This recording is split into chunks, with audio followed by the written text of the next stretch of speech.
Hey, it's Josh, and you're listening to The Other Show, a Rebel One podcast. Kent, Josh, I've lived by where both of you live now. And I can say this. Josh, the Burger King by your house, I am 99.9% sure they peddle weapons of mass destruction bio-warfare out of that one. I've never seen anyone there, and every time I have gone there, I've gotten some serious IBS. And then Kenny, by your house, I think the closest one to your house is the one in Farmington, not like yeah, it is. Yeah, I like how you know locations of Burger Kings because there's like 4 along the Wasatch Front. They wrote it high in the 90s, and the King just... I loathe that place. You could have just said, I went to Burger King and my tummy felt crummy. Well, that's all you needed to say. You didn't need to go on in this whole rant because that's just how it is. No, I actually like Burger King outside of the ones by you two. Spencer, you're our food guy. Please don't let the audience down. He already has. No. Okay, so this is going to sound really, really weird. But we were talking about this the other day in another group chat somewhere else. But I actually thought the Whopperito was pretty good. Explain the Whopperito for those that don't know. The Whopperito was basically they took the buns. You got your upper bun and your lower bun, and you throw those out. And then you chop up the rest of the So there Whopper. is an upper bun. No. Okay. No, there's no upper bun or lower bun. Like there's none. You got no bun, okay? Okay. And you chop up your burger and you put it in a tortilla. Wait. So there's no bun. No bun. But you got no bun, just like you and me. It's like Nebraska. And it's a Whopper. So they do a little mincer for the Whopper, and they put it in tortilla. I mean, a tortilla from Burger King, Spencer. Knock it off. Hey, they have breakfast burritos. I'm getting angry. They have breakfast. I'm just saying. Oh, do they? Does anyone really know this? Has this been confirmed? Who's been to Burger King for breakfast other than me 4 years ago? And I regret it.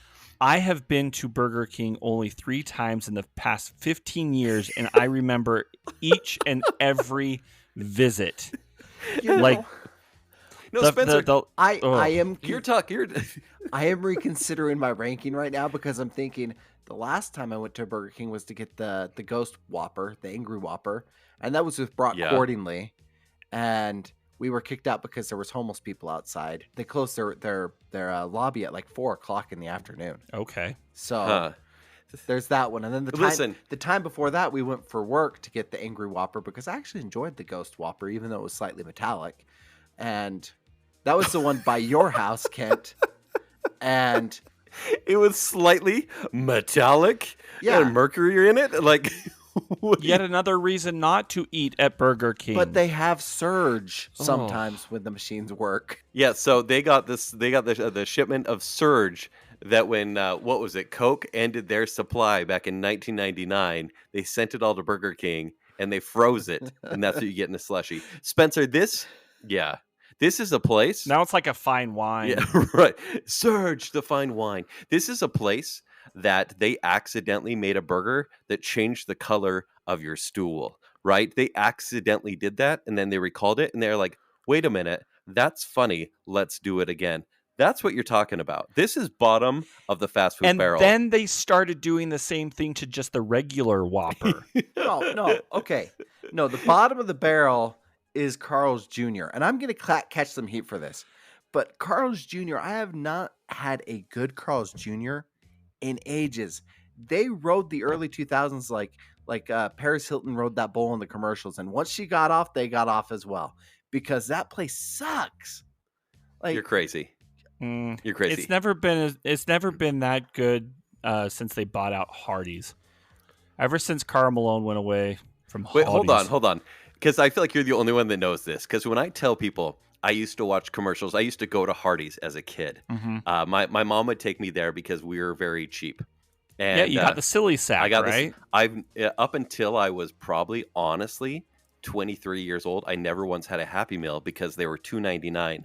But a silly sack was 99 cents. Okay? Yeah. And it came with a sucker in there, generally an orange sucker, because then I'd be unhappy. Tell me you're Jewish without telling me you're Jewish. Yeah, thank you. And so we went there, and of course they had the ball pit, which, by the way, I had a birthday when I was not, I think I was 7, maybe 8, I don't know. But I had a birthday party in the ball pit, and we were all playing like you throw a prize in the ball pit and you all jump in. My cousin came, and there was glass at the bottom of the ball pit. Like it was like a Saw movie. She got sliced up hardcore at Hardee's. In fact, I She think did not win. I'm pretty sure that's why they shut down the Centerville Hardee's, because it was a pretty big deal. Did Jigsaw pop out of the ball pit and say, "You want a silly sack?" Yeah. And all of us kids are like, yeah, and their parents were shushing us back. But Josh, was Hardee's a Carl's Jr. thing before, or was Hardee's just a lowbrow McDonald's back in the day? No, it was lowbrow. It was lowbrow. Then when Carl's Jr. bought them out, I want to say the late 90s, maybe early. I'm going to do my research 2000s. on this, obviously, but because there's still Hardee's. I mean, there still is, but it's Carl's Jr. No, there's nothing different. It is with Carl's Hardee's Jr. and Carl's Jr. But it's now. not East Coast. It's Wyoming. Wyoming's the Hardee's line.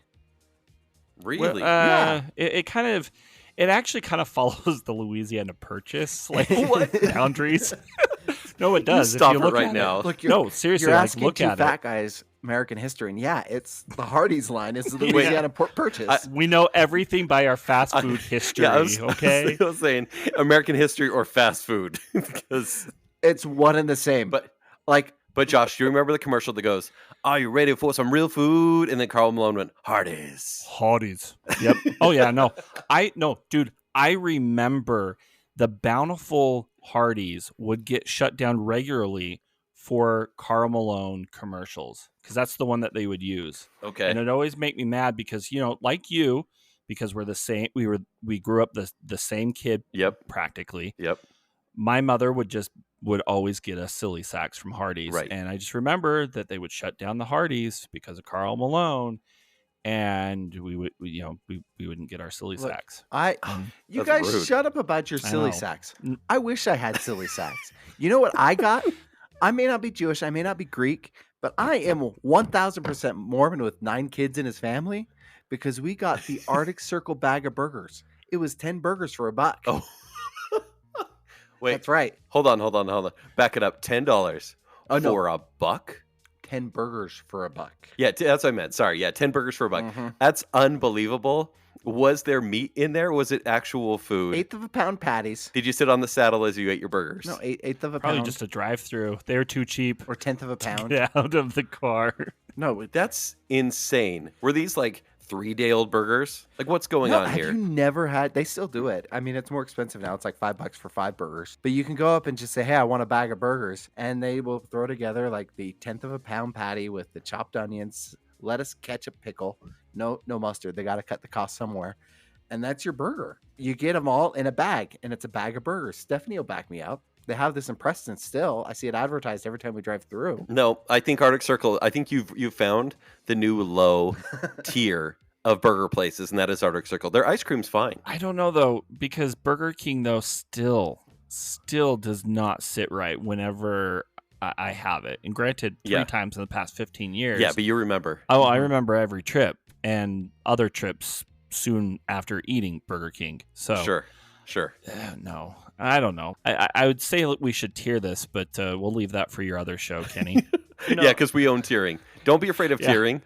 Look, no. I will tear up on any episode if you want me to. But tear up? What is this, a fight?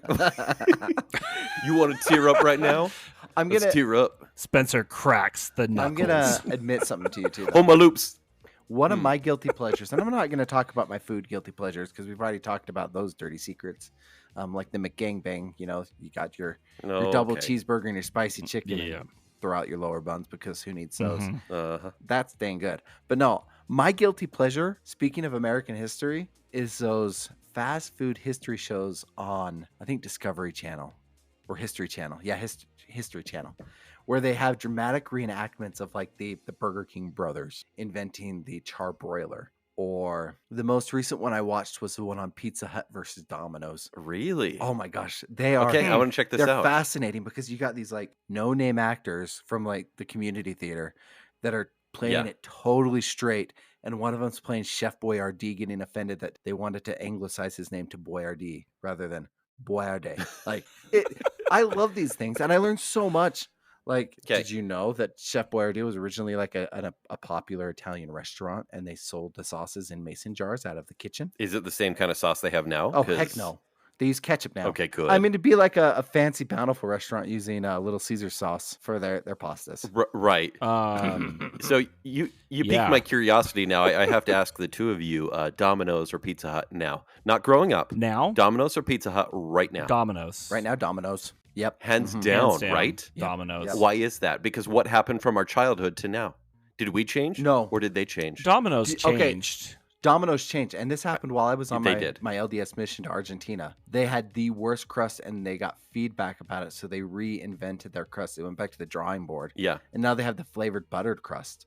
And to me, Yeah. not Little Caesars, because that's just trash anyway. And you know you're getting trash, but hey, it's $5. Hey, it's Right? hot and ready. Hot and ready. Ladies. But Pizza Hut tastes like cardboard. Their crust is too spongy. So, but was Pizza Hut always that way? And when we were kids, we just loved the grease? Oh heck, no, it Because- was way good as a kid. But why? Why was it good? Even the Book It pizzas were really good. Come on. I'm going to shed a single tear or 7 for Book It. It's the reason I started reading in the first place. I read Banicula 7 times. No, let's be honest. You read it once and reported on it 7 And times. claimed it 7 times.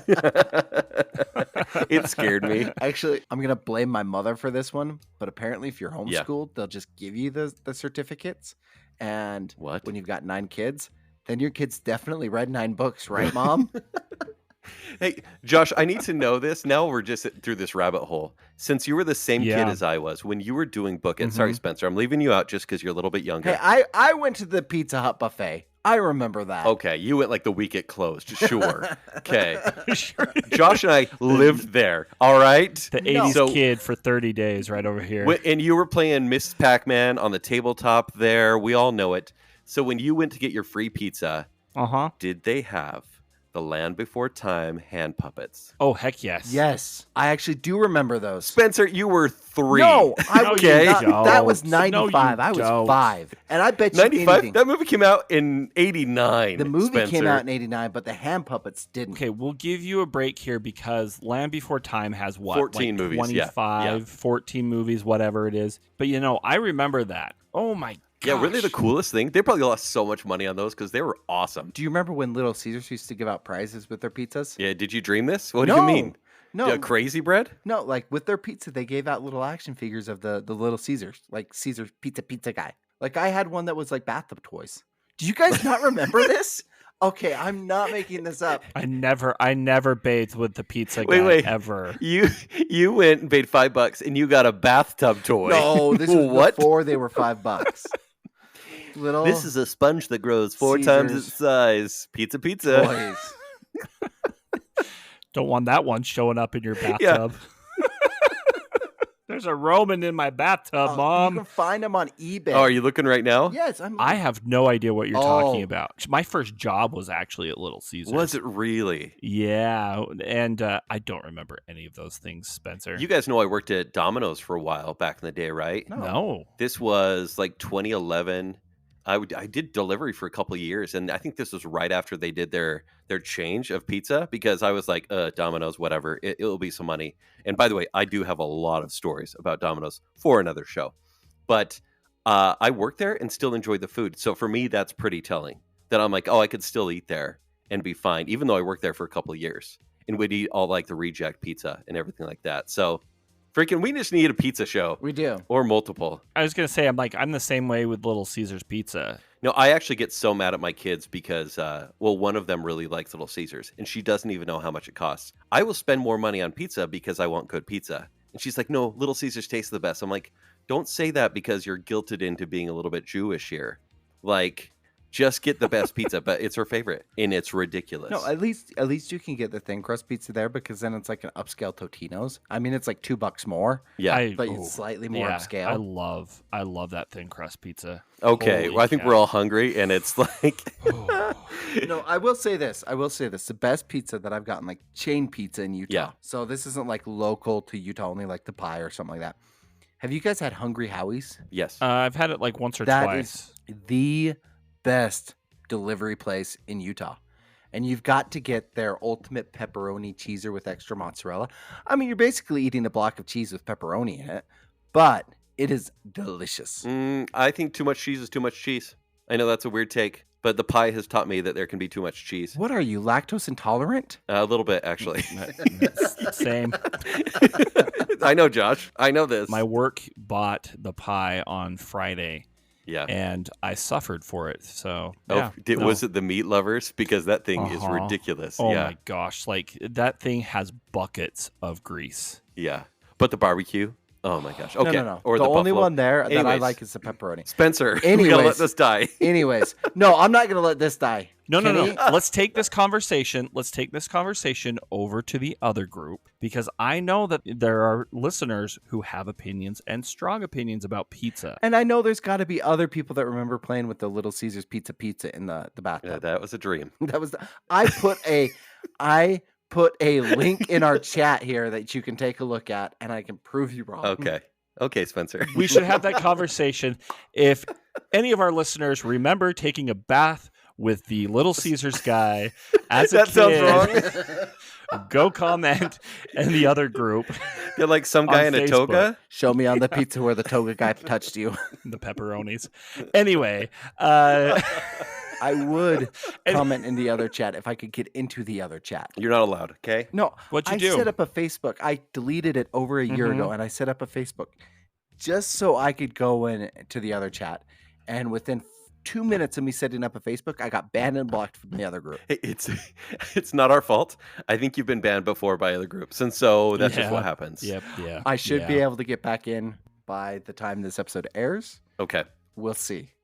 If not, I'm just deleting Facebook again. So, Josh, I know you have a story for us. Yes. So I Yeah. was just going to say, like, speaking of the other group, I was talking with a few of the listeners, specifically Tanya Budge, because I have talked about this in the past and on other programs. I have had a haunted house, I guess you could say. My parents' house, specifically the basement, has been somewhat haunted, I guess you could say, over the years. We've lived there for about 15 years, and we've experienced a pattern amongst myself, my brothers, even in-laws. And it's been really interesting because the past couple of weeks, my brother-in-law, Josh, the other Josh, has had some of the same experiences now that he's moved into, essentially into my room. But just kind of a refresher on what's happened in this. About 2 years ago, I started having these experiences where I'd be laying down in bed, kind of right on the verge of falling asleep. Josh, where are you going with this? Don't worry. I'm not on the verge of going to sleep, right? And just right before I'm falling asleep, I feel like there's somebody standing there on my bed. Okay. And they're pressing down on the mattress, and they're just kind of pushing it up and down a little bit. And your room is in the basement, right? Yes, that's what I'm assuming. This is the basement. So this is sure. So essentially, the basement, my parents' house, there are 3 bedrooms, and I've actually, oddly enough, have slept in every one of those rooms, or have used that as my bedroom at one point.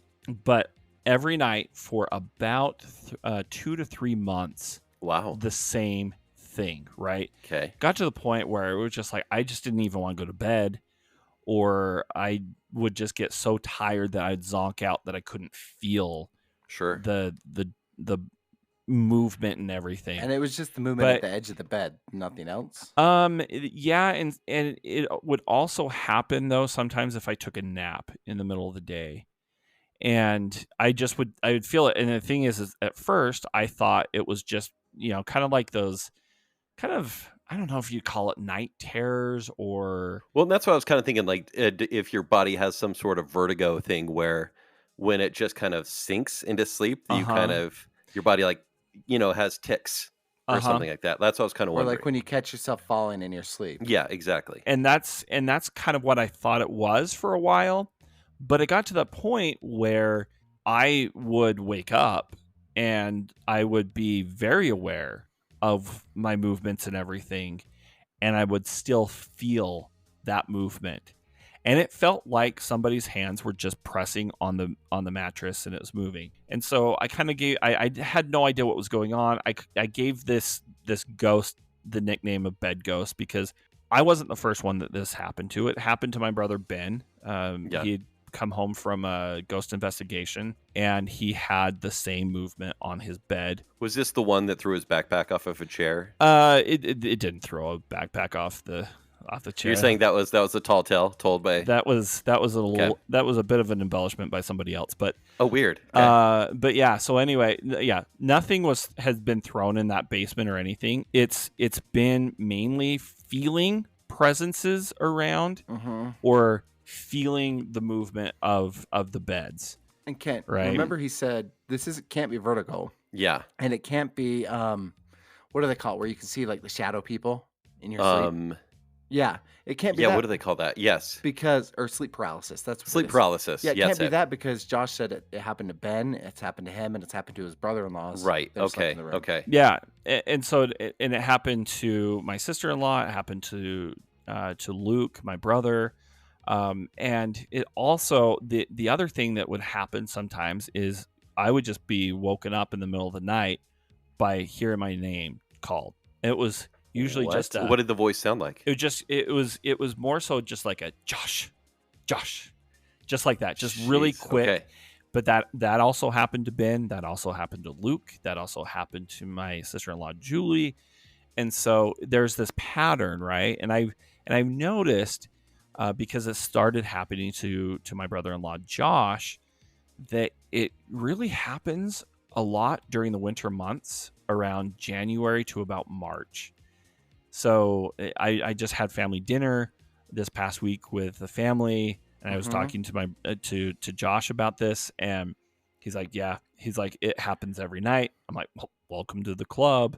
Wow. But I even remember when I was dating Marianne, it was happening because it was, February and March. And I was a little worried that it was going to follow me here to our place in South Jordan. It's only happened once. It happened once to Marianne, but that was it. Huh. Okay. Where the movement of the bed and everything. There were some instances, especially right before I got married, where I was woken up. And I don't know if this has ever happened to you or if this has happened to any of the listeners. I would love to hear some of their stories as well. But I was woken up pretty almost instantaneously, where it was this conversation where I heard I knew it was weird because I knew that there were two people, entities, whatever, that were there, and I heard the conversation rather quickly. What should we do? And then the other one was like, I don't know. I guess we should just work around him. What? And I knew that they were talking about me.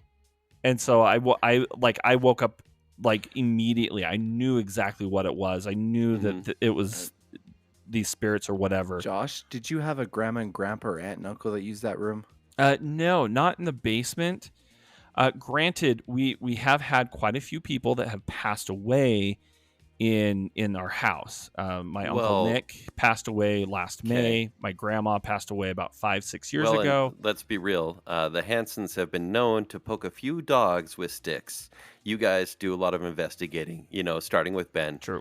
Continuing through the family. True. Whatever. I'm not saying things have followed you home because this thing seems to be kind of a seasonal ghost, if that. Did it really start with Ben, though? Because, Josh, I remember you telling me that your dad and even your grandpa was involved in things like that.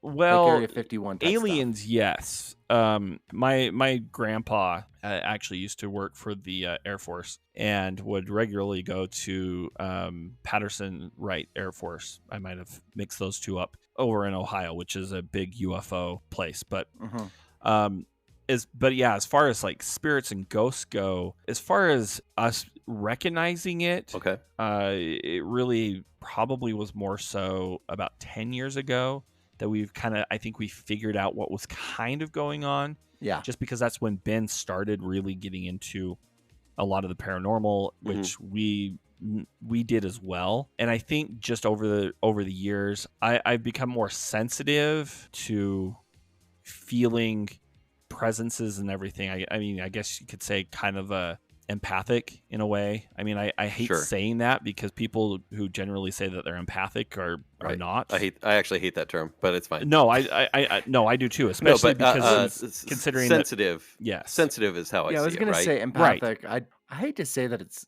bogus because it's just having basic empathy and filling in the blanks in between. But like being sensitive to like spirits around you and things like that, I think that's a legit thing. Yeah. I think for me, it's being able to read the emotions of a room, Mhm. essentially. Sure. Yeah. And what you do with that is entirely based on you. Anyway, that's a story for another day. Indeed. But A few other days. it essentially, like, I feel like I know that these aren't necessarily evil. There's nothing really dark, but I feel like whatever has come or comes back, I think they know that, like, they feed off of us knowing that they're there, Okay. and because Well, because this really seems like a best case scenario. Obviously, you wouldn't want anything no, to be experienced, but when you first started telling the story, I almost felt like there would be hands pushing on your lower legs, right? But instead, it was pushing on the mattress, right? It's like mostly trying to get attention instead of trying to cause any harm, right, is how I see it. I think of it this Yeah. way, like they're trying to not disturb Josh, well, do their own thing, but Yeah. it's also feels like it's like a family member or something like that. I know you've talked to me about this as well, Josh, that you feel like it's a family member. yeah. But I think it could the be. hands are known for putting on a show. So it's almost like they're putting on a show for whoever's in that room. Like, hey, look at us. We're here. Yeah. Acknowledge us. Because there was one time though that kind of, because it would creep me out, which I think is completely normal. Right. It would creep me out, and there would be some times where I would just be like, I'm not dealing with this. I'm going to go sleep on the couch. Okay. And I kid you not, I would go sleep on the couch, and then I would feel someone or something What? like tug on the couch. Okay. Like I remember waking up one time and like feeling the creak in the couch, Yeah. like somebody was yanking at it. I would have totally personified it. It would have got, whether bed ghost or an actual name. Mm-hmm. And I would have kind of started arguing with it and kind of treated it as if it's kind of being a nuisance. Which I did. Yeah. I recognize that you're here, but I gotta sleep. By you coming and doing this, like it puts me in like on edge, and I just want to sleep. That's all I Yeah. want to do, because Right. it would keep me up until 1 or 2 o'clock in the morning. Yeah. Sometimes just because I did not want to lay down. Well, nobody can really sleep when you feel like somebody's watching you. Like whether you know who that is or not. Like It got to the point where I was sleeping with the lights on. Really? Occasionally, yeah. Just because if I felt the presence there especially in the dark room, I'd turn on my lights and then I'd just kind of fall asleep there, because Yeah. I felt like that kind of shoot them away a little bit. Sure. So have you felt like since you've been married and moved in with Marianne, Mm-hmm. have you felt like you've been sleeping better overall? As far as from like other entities, yes, my sleep patterns have changed quite a bit Okay. with marriage, which I think is kind of normal. Sure. I tend to be a deeper, or I used to be a deeper sleeper once I fell asleep, but now I'm much more. I'm a very light sleeper now. Okay. But I don't feel any of those movements that I used to. But it was interesting hearing Josh's perspective and his experiences. Yeah. Just the past few months, because it puts him on edge, because Sure. he even felt he even saw the impressions on Yeah. the bed, which I saw once Mhm. when I was taking a nap, and I just remember watching my bedding just kind of go up and down, Oh, up and I down. Oh, hate to no, do no, this, no, but I no, think no. we need to have a sleepover in your parents' basement. I think the three of us Yes. need to go spend a night at the Hanson Manor. No, with but some Little Caesars pizza and the Yeah. Little Caesars guy. Josh, But no bath. I have had this itch, and I've been wanting to see if you guys would be interested.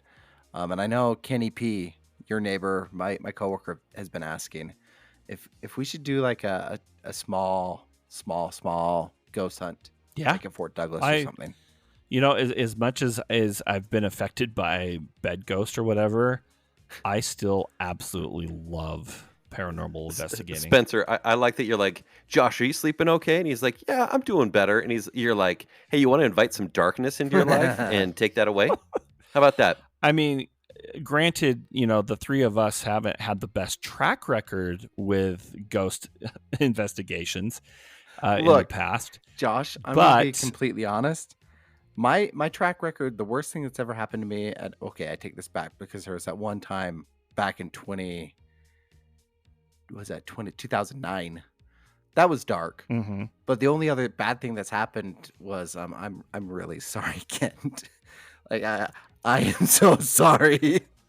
Wait, where are you going with this? Go on. The worst thing that's ever happened at a ghost hunt for me, aside from that one at Hobbs Hollow, was how I treated you, and I feel terrible. I was the monster that night. Spencer. Not your fault whatsoever. You know what? Anyways. We should have been asking questions. That's like rule number 1 of paranormal investigating. I know. And we asked none. So we just got the story that we got. The saddest part Indeed. was, and I think we can all agree, is the story of Andy of Denny's was buried for way too long. Yeah. Oh my gosh. Oh my gosh. Yeah, listen, sometimes when you're on a ghost hunt, someone spins a narrative and people go along with it. That's how it is. Anyways, I would be totally down for a ghost hunt. Obviously, we know a lot of people that do this as well. Tim, the we could get their help. Tim specifically, exactly, right? Gary Carter, my brother.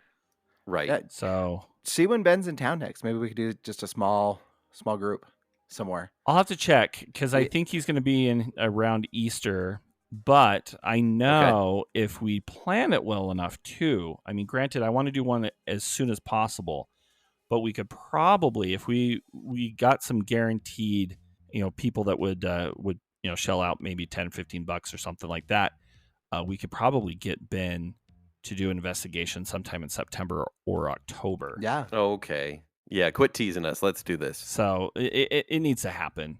It's been way too long. I think we'd all be down. We need to erase and replace. Indeed. And just have some fun. So okay. I like this idea. But yeah.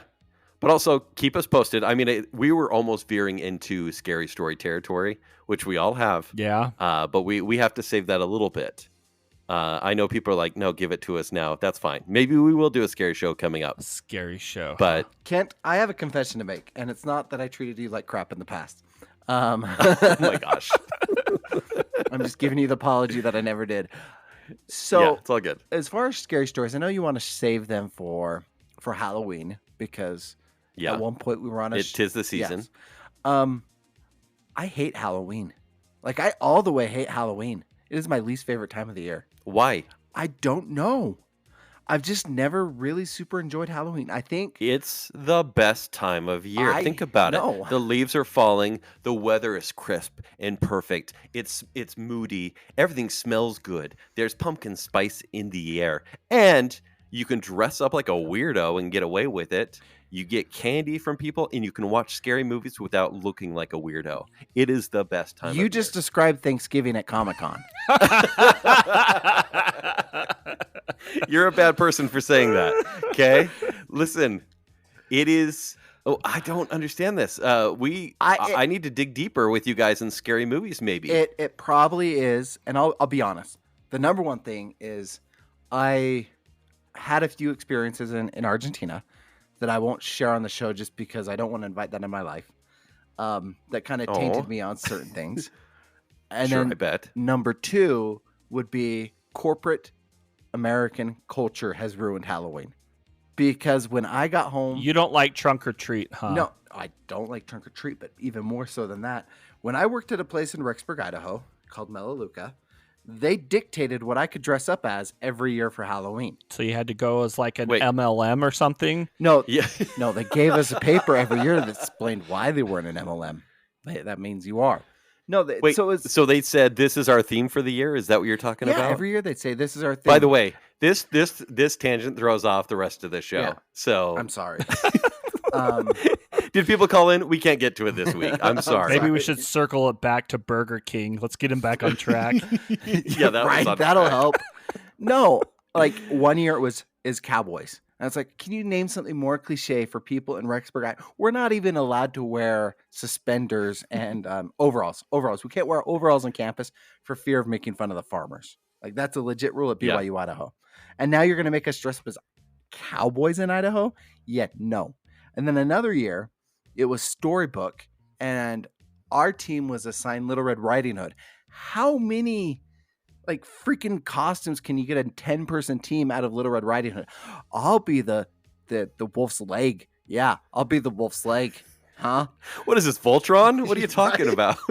And then my last I'm just year, here for this rant. My last year working there, it was, get this. Have you ever been a part of a company that assigns costumes, and the costume they assigned you was apps? What? Yeah. Yeah. Wait, what do you... Wait. First of all, I hate and love this place that you worked for. Apps. So we had people like, hey, we're Snapchat, so we're the Snapchat filters. Hey, we're Instagram, so we're going to be Instagram influencers. You know what I did? Because I was a supervisor at the time. I had control and could pick the app. I said, yeah, we're going to be Netflix. Everybody on my team dress up however the heck you want. And? Because, you just pick a show from Netflix. I was so fed up with Halloween at the time, I went as Dwight Schrute. I threw on a yellow shirt and tie and parted my hair. And from that point on, like the year after that, I got a job, like a big boy job at a company I hated. And yeah, I get same thing. They said you could dress up for Halloween, but you can't do this, this, and this. The company... Spencer, they hired me with the promise of being able to work from home, and then decided after I got hired that I was going to be in an office in Mill Creek. So I went I dressed up for Halloween as an employee working from home. I just absolutely love these rants. I mean, I wish I had that much rantiness within me. But the only thing that I could really rant about for more than like 5 seconds is how I was not allowed to buy bacon at Kent's grocery store for over 2.5 years. So, a legit thing. Listen, a legit thing. Okay, pull it back real quick. Spencer, you don't hate Halloween, okay? You hate corporate America. You hate being told what to do. You're not wrong. You can't blame Halloween for this. Well, no. You're anti-authority, and that's okay. Can't because of this. But don't take it out on Halloween. Do you know what I have been for Halloween the last 4 years? A dad taking his daughter trick-or-treating. No. That's what you've been. I buy a brand new white sheet every year. I cut some eye holes in it. Take it easy, bro. I don't know where you're going with this, Spencer. I'm a little bit worried. I said eye holes. I put on some devil horns, and you know what I am? I'm a bullshit costume. He's a really bad dad joke. That's what he is. Yeah, that is really. You've done that the past 4 years. Yeah. Okay. Every year now, like since I started at my new job doing the ads, and I work for a cool company, I've wanted to do something cool, like to dress up as something different. And every year, I just come up short. Okay. Well, let's get thinking, okay? Last year... you're talking to the guy, like, yeah. No, last year I was texting... What was last year? I was texting Jacob Shammy, like, 2 months in advance, and we couldn't think of anything like, Uncle Fester, I'm a kind of chubby dude. I'll shave my head for a costume. That was me 2 years ago. Yeah, that's why I didn't do it. And then mainly, and I didn't even put any makeup on there. I'm just anemic, so I look like Uncle Fester with a shaved head. So I ended up just grabbing a pillow, my lightsaber, and a sleep mask and a robe, and being a Jedi Knight. Yeah, that's great. N-I-G-H-T, like a sleepy Jedi Knight. Oh, another dad joke. Yes, I need to get out of the dad jokes. The listeners can't see us shaking our head in disappointment. Yeah. No, I feel like, and all respect to Joel, I feel like a Z-list Joel, because he has clever puns for his costumes. Quote, Spencer is the Z-list Joel. Yes. You're at least D. No. Come on. No, I'm Z-list. I mean, I've got to at least have 9 more kids to catch up. Wait, do you not like scary movies? I'm in that boat. It depends. I'm a little more picky with my scary movies. Like, as you know, we went to Barbarian. Yeah. And I loved it. I thought it was fantastic. Right. I struggle with movies. I did watch Hereditary, and I really enjoyed it. But those are the type of movies, because of what I lived through in Argentina, I try to stay away from. I get it. There's some stuff that's pretty demonic that obviously you want to avoid. Or if you're Josh, Bears on the Roof are movies that you want to avoid. So like oh man, monster movies. Here's the thing. I love monster movies. I'm going to make this full circle right here. when we have our sleepover in the Hanson Manor, we are watching 2 scary movies. I'm going to pick them. Okay. And I'll be nice. There will be one gateway and there will be one heavy dose of horror. Can we watch the Peanut Butter Solution? That right there, that is the scariest movie I've ever seen as a kid or an adult. Why? Have you seen it lately? No. Have you seen it? Do you know what I'm talking about? No, I've never heard actually. of this one. I thought you were talking about Peanut Butter Falcon. Oh my gosh, Mr. Movie. Oh my gosh. Is this like a sequel to Buttercream Gang? Is that what you're talking about? It probably could be, but this is this is a 1985. I want to say maybe is a it little a bit church later. movie? No, it's not. Okay. Is it a like the kids movie. Mailboxer Cipher in the Snow? Because those are horrifying. It is a kids movie, right? But the premise of this show is that this kid got such a fright that he lost his hair.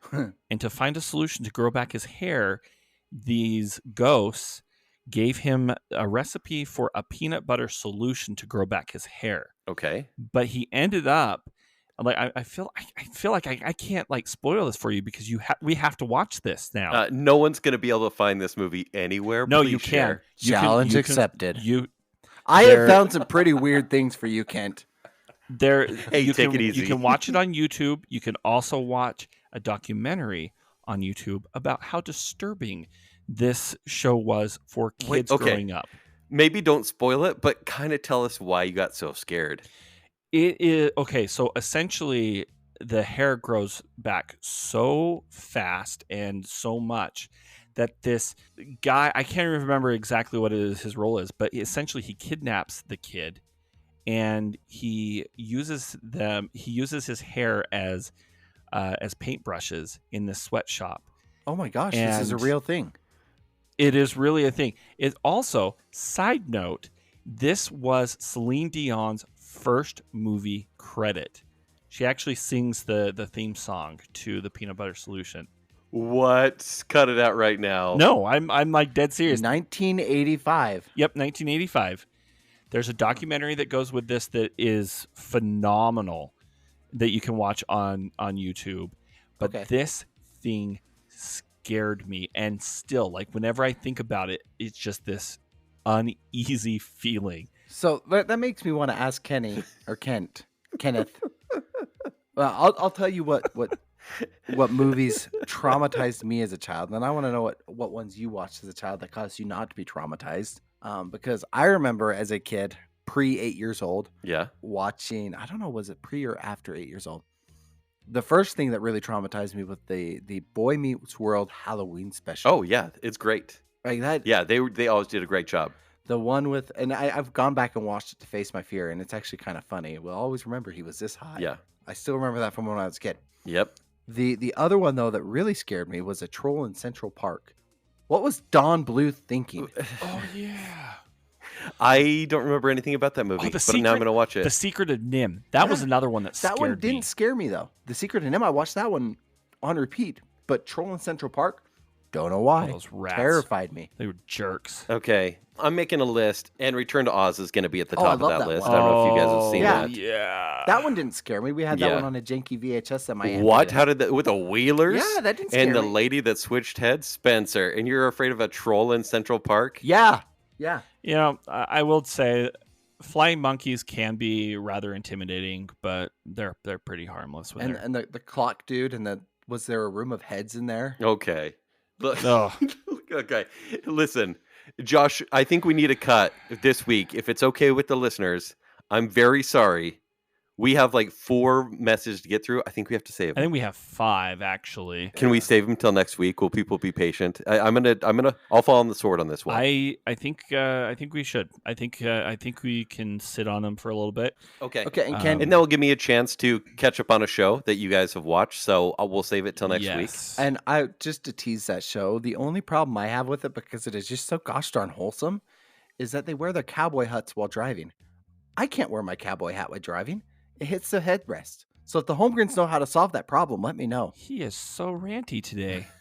Yeah, Spencer is super ranty. Who hurt you?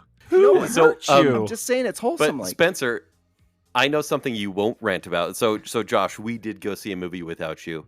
We went and saw Shazam, Fury of the Gods. As long as it wasn't Cocaine Bear again. Yeah. No. I would never do that without you. You are coming to all of those drug-induced animal movies. You are personally invited. I'm just waiting for the Cocaine Cat to come out. Yeah. Did you see that? Yeah. In Ohio? The catnip cat? Yeah. Mhm. What? That's a thing? Yeah, there was a cat that tested positive for cocaine in Ohio. Why they tested a cat for cocaine, I don't know. That's the name of this episode. Is Cocaine Cat. No, we got to stray away from cats. Yeah, too many cats too many recently. cats. Even though we do get quite a few hits because we do tag cats in a lot of our episodes. And apparently, Josh, cats in Ohio is also getting quite a few hits, if you know what I mean. Oh my goodness! Especially if you're in Cincinnati. Anyway, all right. So Spencer, let's wrap this up. Well, let's review Shazam: Fury of the Gods. You and I went and saw this last week, so it's been out at this point for about a half week. Mm-hmm. Yep. So let's give our thoughts. I'm interested to hear what your take is because I actually really enjoyed the first one, which most people did. Took me a couple years because after Spencer started talking about it, but yeah, absolutely loved it. So yeah, so essentially the story of the first one, and Spencer is our comic guy, but I'm just gonna try. You can correct me where I'm wrong, Spencer. But I will. Essentially, there's a 14-year-old in the first movie named Billy Batson, and he gets these magical powers through an act of bravery. He's given the abilities of the gods, the Greek gods, and he becomes Shazam. And when he's Shazam, he is basically Superman, but still with the brain of a child, of a 14-year-old boy. And so he can do a lot of amazing things and fight supervillains, but he's like, what's going on? This is crazy. And so Zachary Levi plays that adult version. So, and in Spencer, I hope I got that right so far. You did. And the sequel, a brief summary of the sequel is Billy Batson and his family have the powers of the wizard Shazam. They work as a superhero team. While trying to go in different directions as the family ages, Billy tries to hold them all together and maintain the family that he lost. Wait, so his family now has powers, or was that in the first one as well? I can't remember. At the very end, everyone gets the same powers, which is just kind of like, hey, isn't that fun? No. Okay. So at the very end, each member of his family gets one of his powers. They get the wisdom of Solomon, the strength of Atlas, the speed of Mercury, the power of Zeus. So it's like a family version of Captain Planet? Yeah. Yes. The one whose heart feels totally screwed, for sure. Oh, yeah. This is a good follow-up to the first film. I personally thought that it managed to maintain the quality of the first film. In many areas, it doesn't quite reach the same heights. I've been back and forth on this, whether to say it's better or worse than the first one. And I would say if the first one is a B, the second one is a B minus. Okay. Do you want to indulge, or would you like me to jump in? I want just your first thoughts, and then I'll come in with the rest of my thoughts. Yeah, I mean, so I guess I can get ranty. Can you pass the torch to me real quick? I don't know if he's going to give it up. I'll pass the staff of the Wizard Shazam. So this is a movie with about 15 characters too many, and it's a big ensemble movie, but also does give the highlight to Zachary Levi, who is also the worst part of this movie. Zachary Levi he's a likable actor. And when he was cast as Shazam, I was really excited. And I was willing to overlook the fact that he acts like an overgrown 7-year-old in the movie. Because the character of Billy Batson is kind of a brooding kid. There's a lot going on. In fact, there's a lot of emotional moments in the first movie that really make that movie stand out. And it's great. And in this movie, they're like, okay, the kid is now 18. And this 18-year-old kid is like maybe more brooding. Almost 18. And then Shazam comes in. I know, yeah, they make that point. And then Zachary Levi comes in, and he's just this overgrown buffoon. And it doesn't match the tone whatsoever. This movie is tonally all over the place, which I like in a way because it's a kid's movie, because the humor is so lowbrow that they're just aiming for kids. And then all of a sudden, someone jumps off a building or someone gets murdered by a monster. And I'm like, okay, you got my attention. Maybe a little too adult for the kids. No. But the rest of the movie is tailored for children. I would say tonally, it feels all over the place for 2000s, 2020. But for the 80s, this is what you would get at a family movie. This is a Gremlins style movie. It's what we were raised on. And I get that the director, he's a horror director, David Sandberg, was doing that. But he made a movie that's bloated with plots. And if he just kept it simple enough, because basically, Josh, in this movie, Helen Mirren and Lucy Liu and another of their sisters, they come to reclaim their magical abilities. Yeah. And that's the story. You don't really need to know their names or their abilities or anything. It's really kind of pointless. The whole keeping the family together sort of thing also dropped off in the first act. Okay. Really, it's all about saving the city or the world from being taken over from being overgrown with mythological monsters. Now, I will agree with you. That's what it gets to in the end. It could have used some extra editing. It almost seemed like they realized they had Jack Dylan Glazer as one of their actors. He plays Freddy, one of the family members. He's great. He's phenomenal. But the problem is he had his own plot that didn't really go anywhere. And if they had just kept one story, keeping the family together, or Freddy coming into his own, it should have been one or the other, not both. Yeah. That would have tightened up and given up more room for Helen Mirren, who was obviously having a fantastic time filming this film. Yeah. It was really interesting to see her first in 1923 and then into this, where in one she's just straight up chewing the scenery and is just this acting or circles around everybody else. And then this one, she's waving her hands around and being an 80s action goofball. Right. I do feel like this movie suffers from superhero exhaustion, which is a real thing. That you can see this now in the Marvel universe and DC, which is resetting in a couple of years. They've already announced it, and I think that took the wind from this movie to kind of say this will be the last Shazam movie. Does anyone need to see it? And really, no one really saw it this weekend. It's a box office bomb, and it will continue to be. Yeah. And here's the thing: I feel like if James Gunn had not come out and announced the next slate of DC movies and basically made this film and Aquaman lame duck movies, it would have had some legs to it. It would have had some great word of mouth because this is a fun film, especially for this time of year when nothing else is coming out. And you might need a film that you can take your family to for Easter. Definitely, if you have a chance and want to go see a film, this is one I would absolutely take a family to. But because James Gunn jumped the gun, no pun intended, nobody's going to be invested in this because this either leads to nowhere or leads to nowhere. Yeah, and it has a plot that goes nowhere, too. I mean, yeah, we can say it's a failure just because of where it stands now in the DC franchise, but it's a severe drop-off. If the first one... How many superheroes did they have in this? I mean, you said that it had, 15 too many. I mean, that could be an exaggeration. So we have 5 superheroes, 3 supervillains, and then a giant dragon. I mean, truthfully, one of the main villains rides a dragon in the end, and you're like, okay, the dragon looks cool enough. The CG is okay, which is more impressive than we've seen. But there's really not much more than I want to destroy the world and I'm riding a dragon. It's like, okay, cool. And so I think if you were younger, and Spencer, you're right, this is probably the movie to take the family to, or just watch Puss in Boots again and have a better time. I disagree. But if you really, the only reason I disagree is because Puss in Boots is not in theaters. If you wanted to go see a movie in theaters and have that theater experience, this is when you can enjoy it because it does have big dumb action. Yeah. One of the points that I wrote down about this film that has going for it is it, unlike a lot of the MCU films or even DC films prior to this, excluding Zack Snyder's films, this has a very unique feel to it. For example, in the Rock of Eternia, this is mild spoilers here, they have a library room which looks like it was ripped straight from Harry Potter. Best part of the movie. One of the best parts of the movie, and I would love that they spend more time there. The humor in this can be sharp when not being used to undercut emotional movie moments. There was a moment in the film where I did start to tear up a little bit, and then they immediately made a joke, which, to their detriment, they added jokes. Do you know what movie is in the theaters though? Cocaine Bear.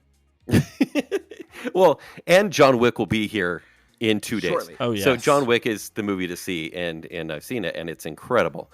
But and Spencer, I get where you're going with this. There are so many good things to this movie, and they shine a light on it for about 20 seconds, and then they move on real quick, and then never mention it again. Fast. It's a kids movie, 1000%. It's a total kids movie, except and it's it's a kids movie with 80s elements, which modern parents might not appreciate, and an off-putting lead actor. Honestly, see, this is one where I'm happy to see it fail. I'm like, okay, that's fine. I thought Zachary Levi did okay. My biggest complaint with this film was actually the marketing team.